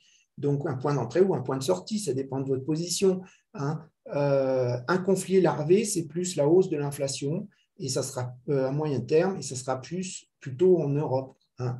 Donc, voilà. C'est comme ça qu'on peut voir les choses. Sinon, pour terminer, donc je vous disais, je fais aussi des formations particulières donc sur des systèmes de trading où je vous apprends les bases pour programmer et j'utilise certains systèmes de trading pendant la formation Forex. L'avantage d'un système de trading, c'est de vérifier que ce que vous avez d'abord regardé à l'œil avant de surveiller les marchés fonctionne. Hein, c'est-à-dire statistiquement, est-ce qui fonctionne. Mais attention, un système de trading, il est limité dans ce que vous lui mettez, dans les inputs que vous mettez. Hein. Ce n'est pas non plus la panacée absolue. Si vous lui mettez des inputs qui sont mauvaises, hein, comme on dit en informatique, garbage in, garbage out. C'est-à-dire si vous ne comprenez pas le marché dans lequel vous allez appliquer votre système de trading, eh ben, il va vous sortir un truc faux. Hein. Donc, il faut avoir du recul, il faut d'abord connaître les marchés. L'avantage, c'est que vous allez tester des stratégies, vous allez voir qu'il y a des stratégies qui apparemment paraissent vraies parce que vous avez vu un truc dans un bouquin technique, mais en réalité, il n'y a pas de backtest. Là, vous avez fait un backtest et ça va vous dire « Ah ouais, ça marche. Ah ben non, ça ne marche pas. » Vous allez essayer de le modifier. Soit ça marche, vous allez arriver à un truc correct, soit vous l'abandonnez. En tout cas, en attendant, quand vous avez fait un backtest, vous n'avez pas dépensé un centime. Et ça va vous permettre notamment de redéfinir votre stratégie parce qu'en réalité, souvent, c'est flou dans la tête des gens. Il faut être précis. Et donc, la stratégie, quand elle marche bien, vous aurez trouvé tous les critères. C'est pareil, il ne faut pas oublier que le monde change. Il n'y a plus d'allumeurs de réverbères. Hein. Donc, au XVIIIe siècle, il y avait des gens à Londres, ils tapaient avec une baguette aux fenêtres pour vous dire c'est l'heure de se réveiller. Ça n'existe plus. Tout change constamment. Donc, votre système de trading, ce n'est pas le truc, voilà. Il faut réfléchir et se donner des critères d'invalidation. Ça fait 6 fois de suite qu'il perd. Quand je l'avais backtesté, il perdait au maximum que 4 fois de suite. Là, je l'abandonne. Alors, qu'est-ce que je fais? Je le remodifie ou je l'abandonne carrément. Je passe à autre chose. Moi, j'ai fait des systèmes de trading. Je fais plein de systèmes qui ne sont pas du tout des systèmes d'analyse technique. Par exemple, la Fed, elle est en train de faire un quantitative tightening, elle en avait déjà fait en 2017, j'ai fait un système de trading là-dessus. Il faut comprendre les impacts sur certains actifs pour pouvoir le faire. J'ai fait un système de trading là-dessus, je vais le remettre en marche, puisqu'elle annonce qu'elle va faire un quantitative tightening. Donc, je me prépare, j'améliore le code entre-temps, etc. Il faut savoir l'abandonner. Pourquoi? Parce que la Fed arrête. Il faut savoir pourquoi votre système il gagne et surtout pourquoi il perd. Hein, si vous ne savez pas pourquoi votre système il perd, ça veut dire que vous ne savez pas pourquoi il gagne. Donc tout ça, moi, je vous explique comment, c'est que des cours particuliers, comment concevoir un système. Hein, et je vous aide, si vous avez une idée de système, je vous aide un peu. Mais si je trouve que votre système, il est pas, comme je dirais, relevant, il n'est pas pertinent, je vais vous le dire. Hein, parce que l'erreur classique d'un débutant, c'est quoi? C'est tout ce qu'il n'a pas réussi en analyse technique, il se dit avec mon système de trading, ça va marcher. Non, non, je veux dire, c'est pas comme ça que ça marche. C'est pas parce que vous allez customiser votre truc. Non, il faut d'abord comprendre le marché.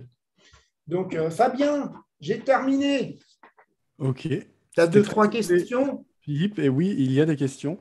Alors déjà, le rouble, est-ce que c'est facilement tradable? Parce qu'il ne me semble pas l'avoir vu sur les plateformes de trading chez Il y en a certaines que je connais, mais comme je disais, je vous le déconseille. Surtout qu'à des moments, soit actuellement, je n'ai pas regardé le spread à combien il faut d'abord calculer le spread. Et vous êtes dans une devise qui est complètement contrôlée par la Banque centrale. Je vous le déconseille. Je veux dire,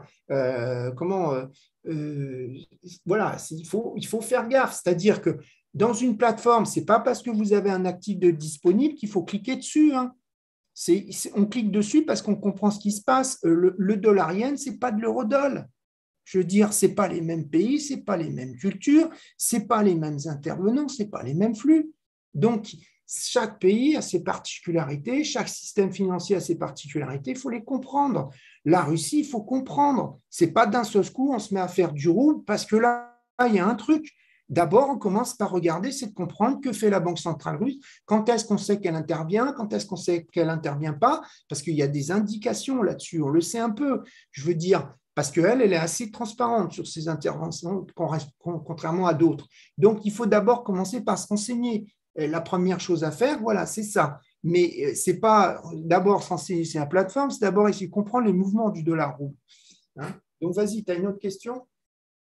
Les indices dont tu as parlé, est-ce qu'ils sont facilement accessibles ou Ah ben, le RTS, je pense qu'on peut le trouver sûrement CFD quelque part. Je veux dire, ça se trouve, par exemple, sur TradingView, vous allez le trouver, mais je te dis, le RTS, vous l'avez en temps réel sur Boursorama pour le regarder. Parce que là, c'est ce que je vous dis, c'est pareil. Vous êtes dans un autre monde. Une action russe, ce n'est pas une action américaine, c'est pas une action.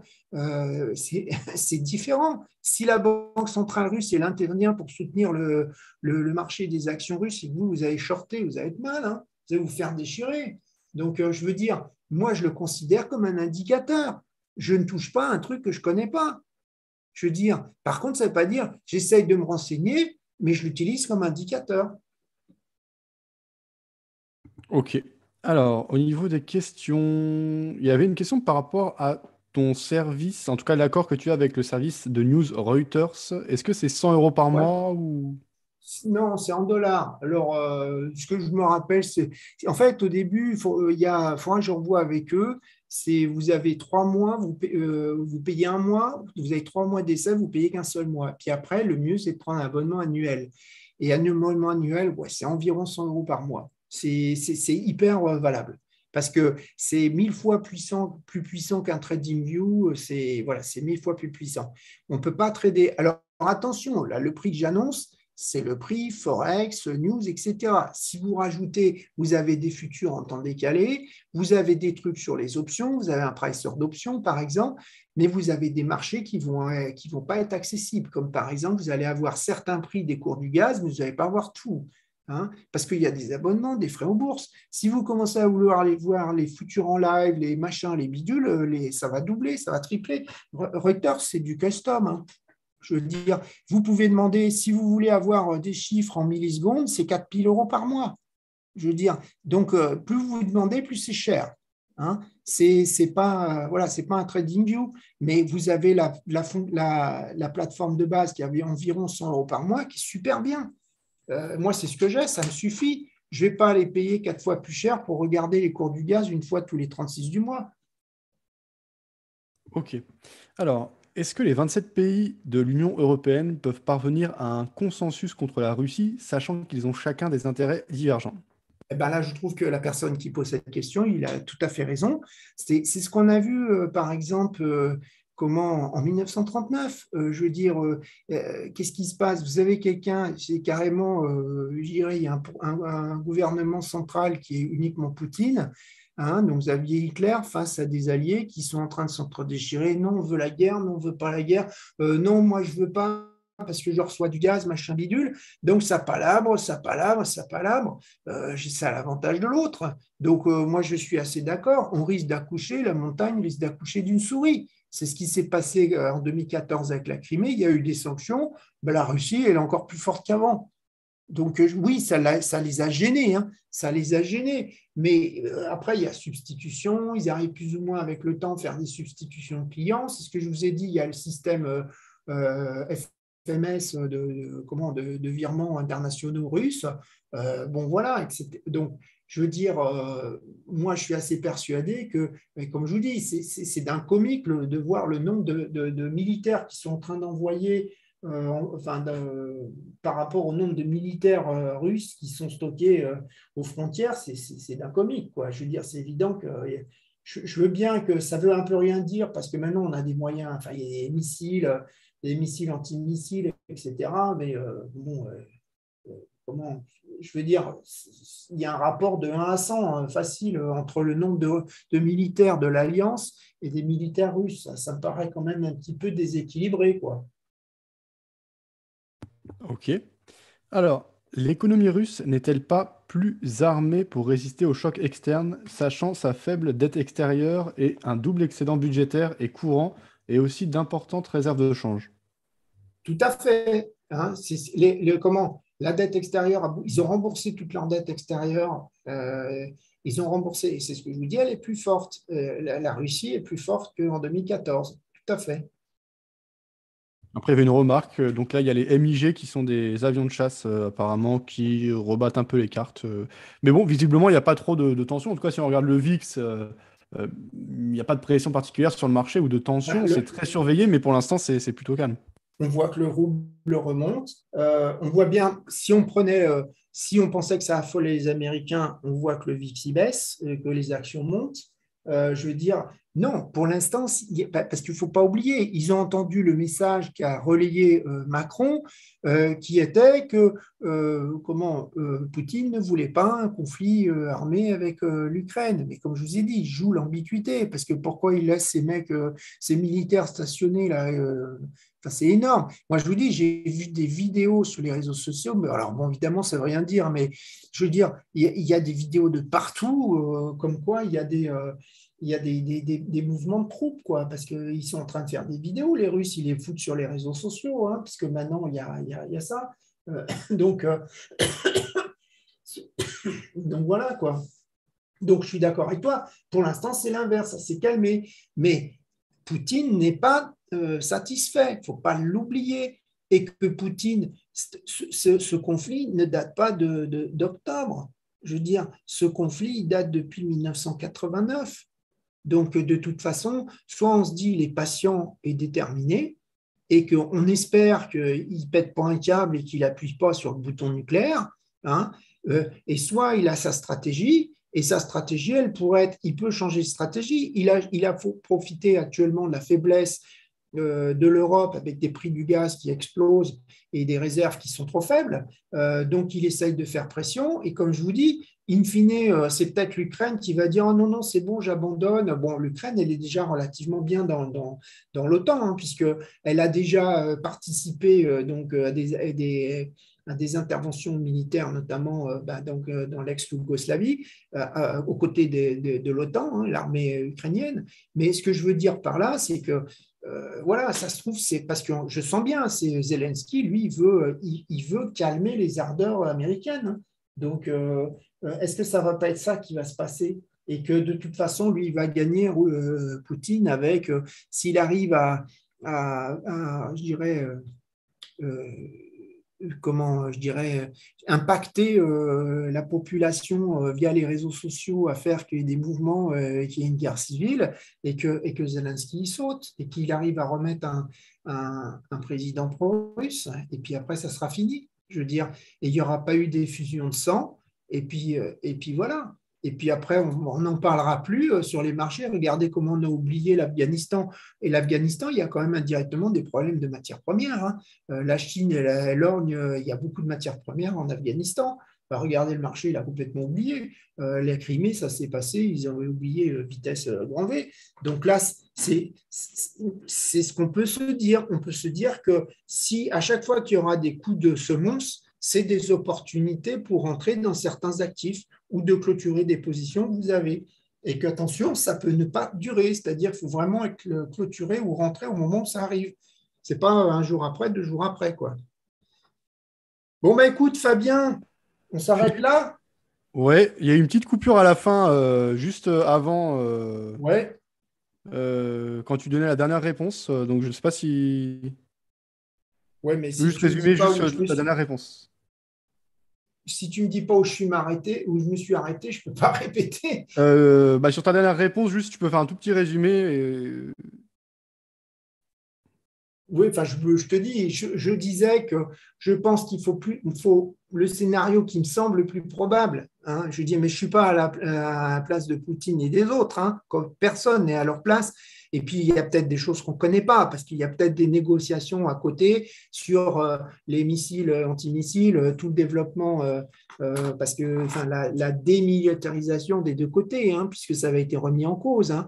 Donc, il y a tout ça qui joue. Les Américains vont essayer d'obtenir d'autres choses. Il y aura une concession peut-être des deux côtés. Mais comme je vous disais, c'est toujours pareil quand on a des négociations, c'est ce que faisait Poutine. Hein. Pas Poutine, Trump, qu'est-ce qu'il faisait dans les négociations commerciales? Il vous fait un prix qui vous plaît, mais vraiment pas. Comme ça, après, en réalité, il obtient le prix qu'il veut. Et vous avez l'impression d'être soulagé. Ça, c'est une stratégie de négociation commerciale. Poutine, il n'est pas bête, il est plus qu'intelligent, ce gars. Et c'est quelqu'un qui, à mon avis, est très patient. Hein. Donc, je vous dis, moi, je pense qu'il y a plus ça, c'est-à-dire les stratégies, c'est pas de conflit larvé, hein, je dirais pas de pourrissement, et que donc vous, à chaque fois qu'il y aura un coup de semonce, il faut en profiter, mais il faut en profiter au moment même. Hein. Ce n'est pas le lendemain, c'est tout de suite. Vous pouvez clôturer votre position tout de suite parce que le lendemain, le marché peut revenir. Hein, c'est ce que je vous disais. S'il ferme les vannes, mais s'il les ferme que pour un jour, le lendemain, on est dans l'autre sens. Hein. Donc, sur tous les marchés, hein, le VIX, il va exploser. Le lendemain, il a rebaissé aussi vite qu'il a monté. Donc, il faut penser à ça, quoi. C'est à vous de faire. On fait des scénarios en trading et on essaye de trouver les scénarios les plus probables. Hein, et comment on part sur un scénario et on est prêt à réagir pour le lâcher et aller sur un autre scénario. Ce n'est pas toujours facile, hein, parce que quand on commence à être en perte, s'il faut clôturer sa position, pareil, la prendre dans l'autre sens, c'est le plus dur. Hein. Ça, je le sais. Hein. Mais ce que je veux dire, il faut penser. Moi, je pense qu'on risque d'avoir ça. Il faut surveiller. Vous prenez des indicateurs de surveillance, c'est ce que je vous dis. Et puis, vous dites, j'en profite, je réfléchis sur les actifs que je traite, qu'est-ce que ça peut donner, quel est le contexte, c'est-à-dire les autres éléments qui font bouger votre actif. Hein. Comme je vous disais, le dollar index, ce n'est pas un indice pour l'instant. Les T-bonds, T-notes, ce n'est pas du tout un indice, puisqu'il y a d'autres problèmes qui sont plus préoccupants pour les marchés que l'Ukraine et la Russie, quoi. Merci Philippe. Et le sondage a donc donné les résultats suivants. La Russie va-t-elle envahir l'Ukraine? Non à 64%, oui à 35%. D'accord. Moi, je fais partie du non. Moi aussi.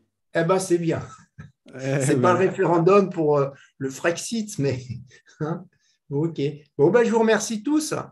Rendez-vous sur traderchange.com pour retrouver les formations et les différents services dont Philippe a parlé. Et je te souhaite une bonne soirée. Bonne soirée à tous. Bye.